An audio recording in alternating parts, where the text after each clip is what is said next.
कि जब हम 3 लोग घर में रहते थे तो थोड़ी सी जगह में हमारा गुजारा हो जाता था और अब हम 5 लोग हो गए हैं, इसलिए हमारा घरेलू खर्च पूरा नहीं हो पा रहा।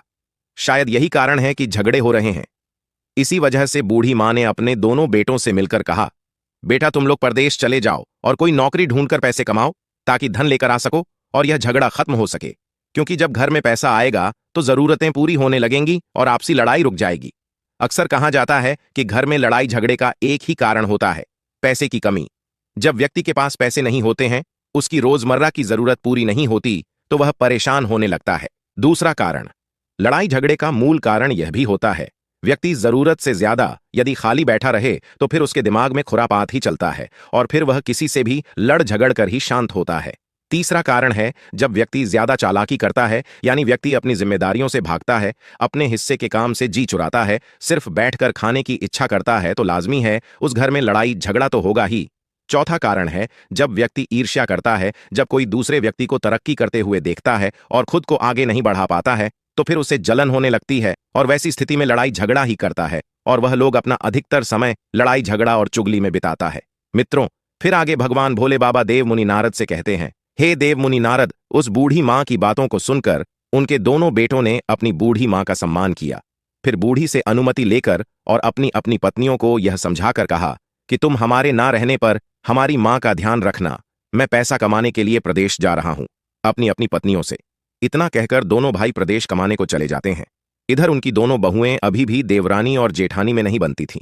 एक दिन बड़ी बहू को बूढ़ी मां ने समझाते हुए कहा, बहू, तुम बड़ी हो और वह तुमसे छोटी है। तुम्हारे पति प्रदेश में धन कमा रहे हैं और तुम दोनों यहां आपस में झगड़ा कर रही हो, यह उचित नहीं है। वह तुमसे छोटी है, इसीलिए उसकी छोटी मोटी गलतियों को तुम सहन करना सीखो। कहा जाता है कि क्षमता धीरज रखना बड़ों को शोभा देती है। अगर छोटी गलती कर दे तो उसे क्षमा करो और समझाओ, क्योंकि तुम बड़ी हो और जो बड़े होते हैं वे सदैव सम्मान के पात्र होते हैं। अपनी सास यानी उस बूढ़ी मां की बात को सुनकर बड़ी बहू क्रोधित होकर चिल्लाती हैं और कहने लगी, मां के जी, आप छोटी बहू की वफादारी कर रही हैं। आप मुझे समझाकर उसे लड़ने के लिए उसका और मनोबल बढ़ा रही हो। अगर यह बात वह सुन लेगी तो वह और ज्यादा लड़ेगी और ज्यादा उत्पाद करेगी और हमें भी फिर परेशान करेगी। इसका मतलब है कि आप उसे लड़ने का मौका दे रही हैं और उसे कुछ भी नहीं कहती है।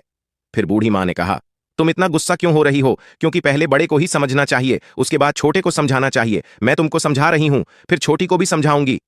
बूढ़ी मां की बात सुनकर बड़ी बहू ने थोड़ा बहुत गुस्सा किया और गुस्से में चली गई। इधर अगले दिन फिर लड़ाई होती है तो छोटी बहू के पास जाकर बुढ़िया समझाती है और कहती है, देख बहू, वह तुझसे बड़ी है और तू छोटी है, फिर ऐसे क्यों? झगड़ा घर में बार बार क्यों लड़ाई करती है? तेरा पति यानी मेरा बेटा तो घर पर नहीं है, वो प्रदेश में पैसे कमाने गया है और तुम यहां झगड़ा कर रही हो, यह ठीक नहीं है। मोहल्ले और पड़ोसियों के लोग देखकर हम पर हंसते हैं, इसलिए घर में शांति से और प्यार से रहो। जब घर में प्रेम होता है तो धन और समृद्धि अपने आप आती है। छोटी बहू ने सोचा कि यह बुढ़िया बड़ी बहू का पक्ष ले रही है। छोटी बहू कहने लगी, अरे बुढ़िया, तुम ज्यादा हमें समझाने की कोशिश मत करो, और नहीं तो मैं तुम्हारा भी अपमान कर बैठूंगी। मैं जानती हूं तुम अपनी बड़ी बहू को बहुत चाहती हो और मुझे फूटी आंख से भी नहीं देख पाती हो। छोटी बहू को भी समझाकर बूढ़ी मां चली गई और विचार करती है कि इन दोनों की बुद्धि भ्रष्ट हो गई है। ये दोनों हमारा कहना मानेगी नहीं, इन्हें समझाओ तो यह उल्टा मुझसे ही सवाल करती है, मुझसे लड़ने की बात करती है। फिर बूढ़ी मां ने विचार किया, इससे तो अच्छा यही है कि अपनी इज्जत यदि बचानी है तो इन्हें समझाना बंद करना होगा। कहते हैं, जहां पर अपनी बात की कोई अहमियत ना हो वहां बोलने से अच्छा है चुप रहना चाहिए। यदि आप वहां बोलने जाएंगे तो आप उनके दुश्मन बन जाएंगे। बूढ़ी मां सोचने लगी कि मेरी बात किसी को पसंद नहीं आ रही है, उल्टा ये दोनों मुझ पर हावी हो जाती है। अगर किसी दिन हाथ उठा दिया, यदि ये दोनों कभी मुझे मारने लगी तो मैं अपना मुंह दिखाने के लायक नहीं रहूंगी, इसलिए उन्हें समझाना मेरे लिए मुश्किल है। अब वो दोनों बहुएं अपनी सास यानी बुढ़िया से बहुत घृणा करने लगती हैं। कोई भी उनसे खाने के बारे में नहीं पूछती, बुढ़िया को खुद ही रसोई में जाकर खाना लेना पड़ता है। वह बुढ़िया से इतनी नफरत करने लगी कि दोनों बहुएं, मित्रों, भगवान शिव ने बताया, इन 4 लोगों का अपमान कभी मत करना, वरना जीवन भर गरीब ही रहोगे। भगवान शिव जी की यह ज्ञान की बातें जो भी मनुष्य सुन लेता है वह कभी अपने जीवन में गरीब नहीं रहता। मित्रों, आज की कहानी, हर मनुष्य को अपना हर काम छोड़कर अवश्य ही सुन लेना चाहिए। जीवन में कभी गरीबी के दिन नहीं देखने पड़ेंगे। नमस्कार मित्रों, आप सभी लोगों से निवेदन है कि इस कथा को और कहानी को सुनने से पहले कमेंट बॉक्स में हर हर महादेव लिखकर वीडियो को लाइक करके चैनल को सब्सक्राइब करके बेल आइकन ऑल पर प्रेस कर लीजिए, जिससे आप सभी लोगों को हमारा वीडियो सबसे पहले मिले और आप सभी लोग प्राचीन कथाओं और कहानियों से जुड़े रहें। मित्रों, एक बार की बात है, भगवान भोले बाबा भगवान विष्णु से मिलने के लिए बैकुंठ जा रहे थे। तभी रास्ते में अचानक से उन्हें देव मुनि नारद मिल जाते हैं। फिर देव मुनि नारद भगवान भोलेनाथ से कहते हैं, हे प्रभु, आज आप बड़े तीव्र गति से जा रहे हैं, किंतु हमारे मन में कुछ प्रश्न है। उन प्रश्नों के उत्तर देकर आप जाते तो आपकी बड़ी कृपा होती। तभी भगवान भोलेनाथ कहते हैं, हे देव मुनि नारद, हम तो बड़े तीव्र गति से जा ही रहे हैं, किंतु आपके प्रश्न यदि मनुष्य के कल्याण हेतु है तो आप अवश्य पूछ लीजिए। हम आपके प्रश्नों के उत्तर देकर ही यहां से प्रस्थान करेंगे। तभी देव मुनि नारद कहते हैं, हे प्रभु, यह प्रश्न सभी मनुष्यों के लिए बहुत ही कल्याणकारी और महत्वपूर्ण है। फिर भोलेनाथ कहते हैं, ठीक है, आप अपने प्रश्नों को पूछ लीजिए। फिर देव मुनि नारद कहते हैं, हे प्रभु, वो कौन से 4 व्यक्ति हैं जिनका हर व्यक्ति को कभी भी अपने जीवन में अपमान नहीं करना चाहिए। तभी भगवान भोले बाबा देव मुनि नारद से कहते हैं, हे देव मुनि नारद, आज आपने बहुत ही महत्वपूर्ण प्रश्न किया है। इसका उत्तर मैं तुम्हें एक कथा के माध्यम से बताता हूं, और जो भी मनुष्य इस कथा को पूरे ध्यान और मन लगाकर सुन लेता है वह भी जान जाता है कि वह कौन से 4 लोग हैं जिनका अपमान कभी नहीं करना चाहिए, नहीं तो उसके घर में सदैव क्लेश और बीमारियों का वास बना रहता है, और माता लक्ष्मी ऐसे घरों से रूठकर सदा सदा के लिए चली जाती हैं। तभी देव मुनि नारद कहते हैं, हे प्रभु, आप इस कथा को सुनाइए। मैं इस कथा को पूरे मन और ध्यान से सुनूंगा और पृथ्वी लोक पर इस कथा का प्रचार और प्रसार भी करूंगा, जिससे मनुष्यों का कल्याण हो सके। मित्रों, फिर भगवान भोलेनाथ कथा को आरंभ करते हुए कहते हैं, हे देव मुनि नारद, चंदनपुर नाम का एक गांव था। उस गांव में एक वृद्ध महिला अपने 2 बेटों के साथ रहती थी। उसका पति पहले ही गुजर चुका था और उनके पास केवल 2 बेटे ही थे। इस प्रकार उनके परिवार में कुल 3 सदस्य थे। उसके पास खेती भी बहुत कम थी। वह अपने बेटों के साथ मिलकर उस छोटी सी खेती में दिन रात काम करती थी। उसके बेटे बहुत मेहनती थे। उन तीनों का जीवन उस छोटी सी खेती से चलता था।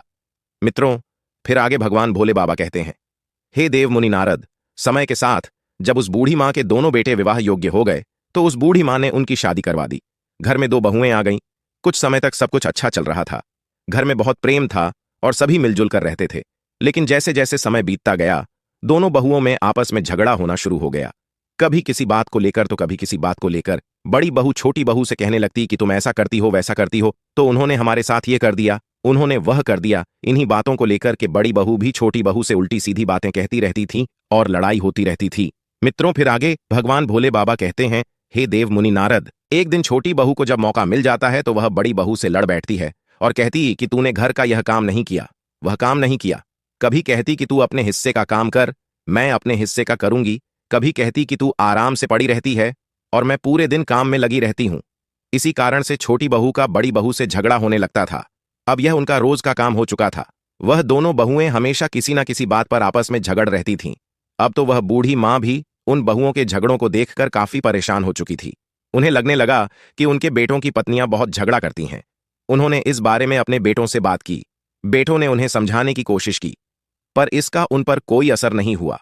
एक दिन उस बूढ़ी मां ने सोचा, बुढ़िया को अपने घर में रखना नहीं चाहती थी। वह सोचती थी कि काश यह बुढ़िया घर से भाग जाए या मर जाए, लेकिन उन्हें ऐसा कोई बहाना नहीं मिल पा रहा था जिससे वह बुढ़िया को घर से बाहर निकाल सके। प्रिय दर्शकों, अगला दिन होता है तो उन्होंने अपनी लड़ाई फिर शुरू कर दी। तब बूढ़ी मां ने एक कट्टा उठाया और घास काटने के लिए जंगल में चली गई, क्योंकि कहते हैं, व्यर्थ की लड़ाई, झगड़ा अपने कानों से सुनना भी नहीं चाहिए। अगर आप खड़े होकर वह लड़ाई सुनेंगे तो हो सकता है कि आपको बोलना भी पड़ जाए। इसीलिए सबसे अच्छा तरीका है वहां से निकल जाओ। वृद्ध महिला घास काटने के लिए जंगल में चली गई और शाम को लौट कर आई। तब तक उन दोनों की लड़ाई खत्म हो चुकी थी। इसी तरह से जब अगला दिन होता है, उनकी लड़ाई शुरू हो जाती है, तो बुढ़िया अपना कट्टा उठाती है और घास काटने के लिए जंगल की ओर निकल जाती है।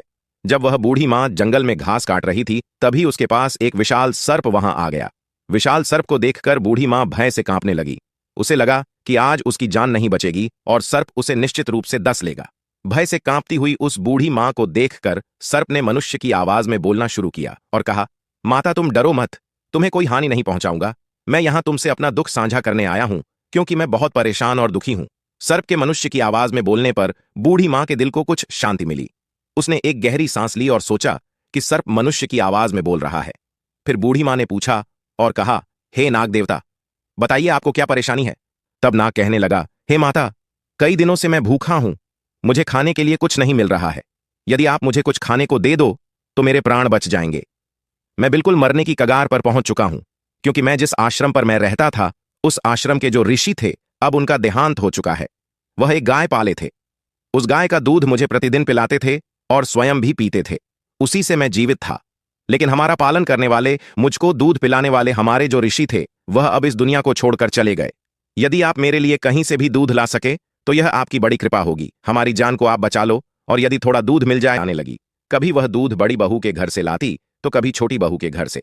इस प्रकार वह नियमित रूप से नाग को दूध पिलाने लगी। नाग देवता भी हर रोज उस स्थान पर आता और बूढ़ी माँ के हाथों से दूध पीकर बहुत खुश होता।